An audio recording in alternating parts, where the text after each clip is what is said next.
We see here Bitcoin pulled back when I said in previous video, tested the trend line on CME chart and now moved up to the red line resistance level. The USDT chart shows I called the breakdown when the bearish divergence formed, which coincided with Bitcoin at 84,000.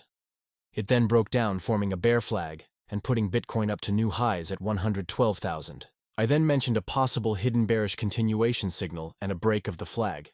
I mentioned the LMACD not getting above zero, and now we see it rejected zero and crossed under. Just have a look how well respected my trend lines are on the RSI in the chart. Call after call, chart after chart. Perfection. We now see the flag has broke down, which I said would make Bitcoin go parabolic. Now we want to see this chart go down to the blue line to make crypto pump. On the Binance one-day chart, price did not get to purple line and broke out higher, testing the yellow trend line of previous high.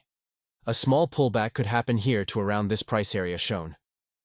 If you look at this video about this chart, we know the target is shown at 150,000 for this move. The date ranges show how long it could roughly take to do the move in comparison to last time.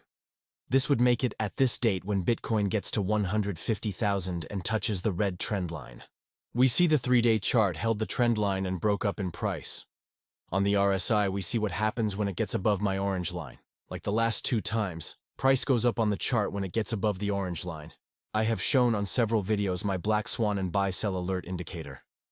I was worried before about the crash, as it was 0.01 away from causing the crash alert. Yet here it is now playing out with no crash and the 2 RSI alerts after the bull run alert playing out so far. This makes me now know how deadly accurate this alert indicator is. Why don't you try using my trend lines and horizontal lines on lagging indicators like RSI, LMACD, and stock RSI, and see for yourself how they help you see patterns in price action. So, to fully confirm the parabolic move, we want to see a weekly candle close above this blue line. For alts to pump, we want the BTC dominance to touch this trend line and drop. Thanks for watching. Don't forget to hit like and subscribe and the bell notification.